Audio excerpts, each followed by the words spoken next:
নমস্কার বন্ধুরা, পিয়ালিস ডেইলি ব্লগে আপনাদেরকে অনেক অনেক স্বাগত। আশা রাখছি আপনারা সকলেই খুব ভালো আছেন। রাত চলে যাচ্ছি জলপাইগুড়িতে।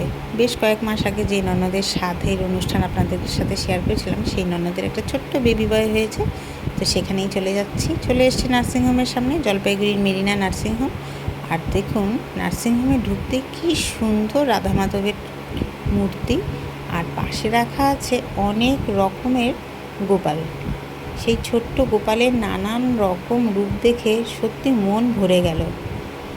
এত সুন্দর মূর্তিগুলো মন্দিরের মধ্যে রাখা। নানা রকম রোগীরা আসে, তারা এই ভগবানের কাছে তাদের আরোগ্যের জন্য প্রার্থনা করে।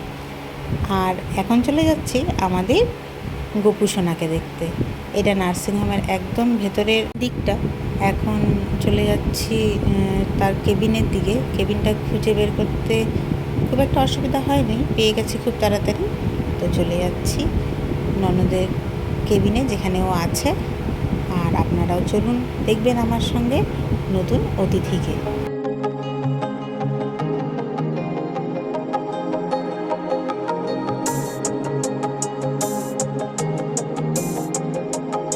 ঢুকেই দেখছি গোপুসোনা ঘুমিয়ে আছে। দেখুন কি সুন্দরভাবে গালে হাত দিয়ে সুন্দর করে ঘুমিয়ে আছে। দেখে মনে হচ্ছে কোলে তুলে নিই, কিন্তু ঘুমোচ্ছে, তাই আর বিরক্ত করছি না। খালি অপেক্ষা করছি কখন ঘুম থেকে উঠবে।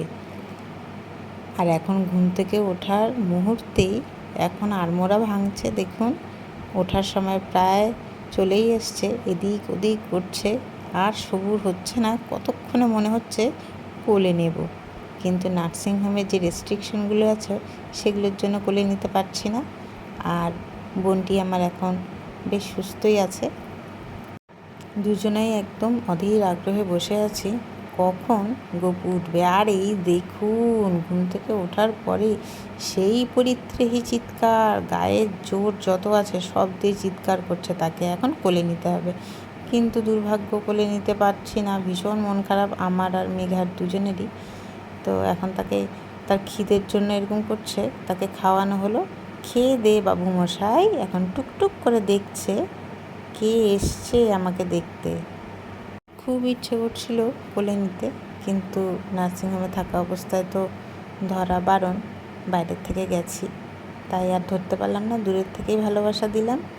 আর হয়ে গেল, সারাটা দিন এইভাবেই কাটলো। সেই সকাল সকাল বেরিয়েছি, যেহেতু আজকে ওর ছুটি হয়ে যাবে, তার জন্য সকাল সকাল বেরিয়েছি। সারাদিন নার্সিংহোমেই কাটালাম। এখন বাজে দুপুর 2টো। আমার আর বুনুর দুজনেরই পেটের মধ্যে ইঁদুর দৌড়াদৌড়ি করছে, তাই খেয়ে নিলাম একটু মোমো। তারপর আবার বৃষ্টি ভেজা দিনে বাসের পথ ধরে রেলগাড়ি, ছুটন্ত রেলগাড়িকে দেখতে দেখতে চলে আসলাম বাড়িতে। সারাদিন দেখুন আমাদের একদম বিধ্বস্ত অবস্থা। তো আজকের ব্লগটা এতটুকুই। কেমন লাগলো অবশ্যই জানাবেন। টাটা।